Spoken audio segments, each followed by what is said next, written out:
Bonjour, vous avez bien travaillé le Pidgeot de la semaine dernière? Aujourd'hui, on voit l'application. Je suis Cyril Périchard, ceinture noire, 4e dan, professeur diplômé d'État. Bienvenue sur la chaîne des arts martiaux chinois.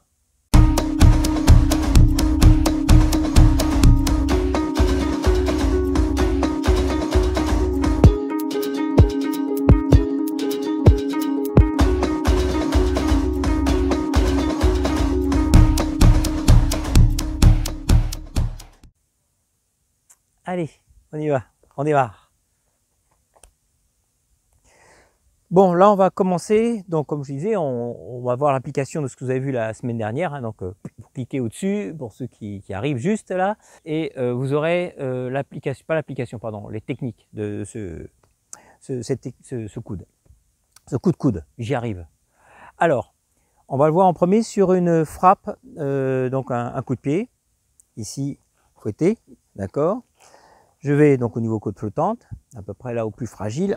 Voilà, soyez précis quand vous faites, même celui qui travaille en face, qui se dit bon, je suis là pour faire travailler le coup de coude, je donne mon coup de pied, profitez-en pour ne pas faire n'importe quoi, ayez toujours des techniques propres, vous les révisez, soyez précis, frappez pas n'importe où, soyez précis. Évidemment, on vise les points vitaux. Ici, ça va être au niveau des côtes flottantes pour soit viser foie, rate, les reins. Et côtes flottantes elles-mêmes, hein, elles sont fragiles, si on frappe fort, on peut en fracturer. Donc, essayez d'être bien précis dans vos mouvements. Donc, ici, on va absorber la frappe. Tout simplement, on démarre le mouvement, j'absorbe la frappe. Alors, vous voyez, c'est-à-dire que pour absorber la frappe, je vais simplement décaler mon pied. Ça, regardez, vous voyez, hop, simplement le fait de décaler mon pied ici, j'absorbe la frappe. En même temps, au cas où, je présente plus une partie les abdos, hein, tout ce qui est transverse, tout ce qui est aussi le grand droit, des muscles plus puissants parce que sur le côté, c'est un peu plus fragile. D'accord? Donc en faisant rien que ce mouvement-là, au cas où ça rentre un peu trop fort, j'encaisserai beaucoup plus facilement la frappe. Donc ici, j'ai mon absorption, je viens crocheter ma main qui est devant au cas où, hein, d'accord? Ici, et bien de suite, rentrer, coude bien pointé au niveau de la cuisse. L'idéal, si on peut, c'est près du genou, à l'insertion de la cuisse. Hein, on le sent si on l'a. Il y a aussi le centre hein, qui est mauvais, hein, d'accord? Mais vous rentrez très fort. Là, ça permet, vous voyez, de mettre une jambe déjà hors d'état. Alors, on va le faire de l'autre côté. Ici, pareil, j'absorbe, vous voyez là, ma main là, parce que ça peut rentrer, hein, bam, de suite ici. Si ça ne rentre pas, je l'avance, boum, je rentre. Pareil, point de coude. Après, évidemment, hein, boum, bim, je passe devant. Vous voyez, ça, vous avez toutes les possibilités. Ça, on verra plus tard, les enchaînements. Vous découvrirez. Donc, on va le faire de l'autre côté maintenant. On va faire une fois vitesse moyenne, technique. Donc, je me déplace. Vous voyez, ma main, elle est ici devant, d'accord? À partir de là, j'ai bien bloqué ici, j'ai bien saisi. Je descends. Là, voici cette bam, très puissant. D'accord? Ici. Là, on appuie, on sent. Tac. OK? On va le faire un peu plus rapide.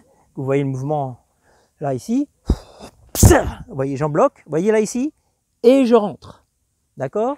Vous voyez, mon déplacement, il va être en rapport à la vitesse. J'absorbe le mouvement. D'accord? On passe de l'autre côté. Ici. Donc là, doucement. Je viens, je bloque ici ma main devant, toujours pareil. OK, au cas où. À partir de là, je rentre. Puissant. Main ouverte. Je reprends, un peu plus rapide, pareil. Là, c'était gentil. Un peu plus, ouais, mais comme le côté. Là, c'était mignon. Vas-y. Et je rentre. D'accord? Vous voyez, là, j'ai pris le coup, mais je contracte, j'absorbe, je reste pas figé. Je n'attends pas, donc, évidemment, quand ça arrive en fin de course, aucun problème.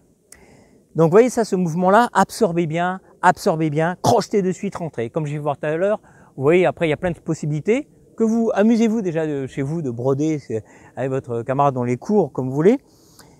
Mais après, on verra plus tard hein, les enchaînements d'application. Alors, maintenant, on va voir sur une frappe différente, c'est-à-dire sur le crochet large. Donc, Hang Chuan, ok. Donc, il va y avoir blocage ici. Alors, ce blocage-là, à la base, là je vais le faire gentiment comme ceci, et quand vous faites entre vous, faites-le là, ou quand vous faites doucement, habituez-vous à ça, mais l'idéal, c'est de bloquer avec le tranchant de la main au niveau du biceps. Là, vous, sur une frappe qui est puissante, quand il fait ce mouvement-là, là, c'est le bras, il est mort, d'accord? Donc ici, on a ce mouvement. Hein. Simultanément, on va avoir ici blocage ou frappe, pareil, carotide. Donc là, quand vous travaillez ça, ici, comme là, mais surtout là, soyez prudent, on pose juste, hein, ne rentrez pas fort. Hein, c'est fragile ici, ok? Donc, le mouvement est là. Je rentre, bam! De suite, ma main va venir crocheter, on verra de l'autre côté, hein, on verra de l'autre côté. Crocheter, et ici, vous voyez, je soulève, comme j'ai une connexion avec le bras, je soulève un petit peu le bras. Le temps de le soulever, vous voyez, quand je vais descendre ici, là, je rentre. Coude, soit angle de la mâchoire, carotide, tempe, vous avez le choix. D'accord? On fait de l'autre côté, ici, par là peut-être, je ne sais pas si on est pas un peu. Bon, alors ici, donc pareil, vous vous rappelez, bam, le blocage. Vous voyez, ça c'est un blocage, et à la fois c'est une attaque pour moi. C'est genre quand quelqu'un vient rentrer derrière, hein, vous voyez des fois les baffes de cow-boy qu'on peut voir sur YouTube ou autre qui se passent. Là, quand quelqu'un vient rentrer, vas-y, bim, vous voyez, il vous faut, vas-y, je vais faire, j'ai bloqué avec la main ouverte pour, vous voyez, si je subis, imagine vous avez quelqu'un de lourd, 100 kg, blam, vous faites un blocage en subissant, ça, vous allez tout prendre, ou alors vous allez être déséquilibré, c'est fini. Il vous faut presque attaquer sur une attaque. C'est-à-dire que quand il y a le mouvement qui se fait, on va faire doucement, je viens rentrer dedans. Je suis vraiment offensif. Je vais niaquer vraiment le bras, le cou. C'est-à-dire quand on fait le tout ici, je suis ici, bam, vous voyez, je rentre dedans. Donc fais à vitesse normale, moyenne, ici, tu viens jusqu'à moi, hein, voilà. Ça aussi, celui qui travaille en face, habituez-vous à être précis, pas dire bon je donne mon point pour qu'il puisse travailler. Non, les deux travaillent, ça c'est très important. C'est-à-dire qu'elle va chercher la précision. Elle va par exemple s'amuser un coup à viser l'angle de la mâchoire, pointe de la mâchoire, les tempes, si c'est en travaillant paume, l'oreille, parce que là l'oreille, après on pète l'oreille et puis il y a l'équilibre, on perd l'équilibre. Donc soyez précis et aussi la distance. Des fois vous êtes là hors de distance ou alors c'est pour faire un bisou, je peux, c'est ma femme. Donc essayez d'être précis, hein, d'accord, dans le mouvement. Tu viens là parce qu'à chaque fois, voilà. Donc ici, là, on travaille à distance, ici. Moi, là, c'est assez court, je viens rentrer, boum, dans le mouvement. Vous voyez, je rentre. Alors, comme j'ai dit, faites à plat pour pas bousiller le bras. Et là, vous posez juste, hein, mais en vérité, c'est deux frappes très puissantes. À partir de là, vous voyez ma main, ici, hop, je vais baisser un peu le bras pour que vous puissiez voir. Clac, je viens prendre. Alors là, c'est doucement, mais là, pareil, quand on prend, bam, on est lourd, on assomme un peu. Et ici, je viens appuyer et lever ici. Vous voyez là? Et après, regardez bien, mon coude, il vient là. Bim, je vais rentrer là. C'est d'ici, ça rentre. Je cisaille. 1, 2. Tu peux sourire, hein, la caméra. Voilà, c'est mieux, hein, ça passe mieux. D'accord? Alors, on va le faire à une vitesse moyenne. L'autre côté, on change. Viens là. Donc ici, on va rentrer dans le mouvement. 1, 2, 3. D'accord? Je ne vais pas trop vite quand c'est le matin parce que ça casse. L'autre côté, c'est un moment vous allez voir celui qui subit, on a les reins vrillés, on a la... Déjà, avant d'avoir pris le coup, on n'est pas très bien, vous verrez. Vous verrez. Donc ici, je bloque. 1, je l'amène. 2, 3. Vous voyez ce petit mouvement-là à chaque fois. 1, bam, je rentre ici. D'accord? Ok? Bien.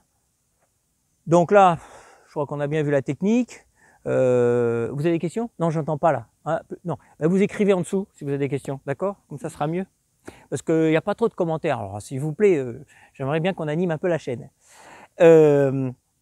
Donc, ça, je répète, cette technique est très efficace, très puissante. Vous rentrez, vous rabaissez, je rabaisse et je rentre.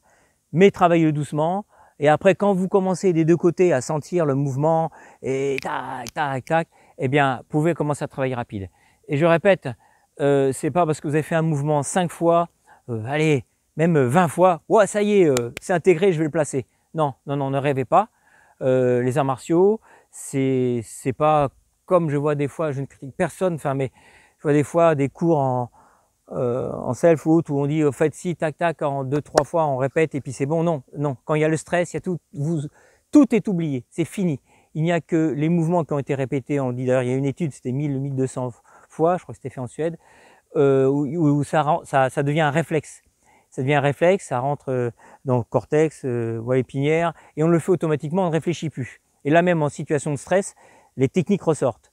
Donc ça veut dire quoi? Qu'il vous faut répéter, répéter, mais répéter. Si vous avez quelqu'un, ou même dans le vide, vous répétez, vous imaginez votre mouvement, parce que le cerveau, il imagine. Hein. Lui, il ne fait pas la différence qu'il y ait quelqu'un ou pas.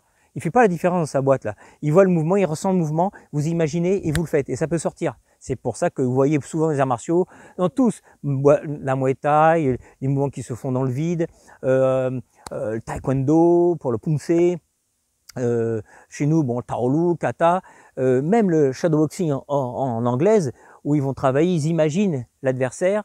C'est un travail très important. Et donc, vous avez une technique, vous l'imaginez, vous la faites, puis après, vous la mettez en situation, vous bougez, vous imaginez, hop, hop, il me bloque, boum, hop, hop, hop, vous voyez. Et quand vous avez quelqu'un, là, travaillez les sensations, parce qu'après, vous verrez évidemment quand il y a quelqu'un, ben, des fois, il y a le fait que la personne est déséquilibrée, elle vous emporte, ah, ça, on ne le sentait pas, évidemment, tout seul, tout va bien. Donc, il faut travailler les deux, d'accord? Mais travaillez-les pour que ça sorte, comme ça, naturellement. Ok? Bien. Merci. Merci à vous et bon entraînement, et je vous dis à la semaine prochaine.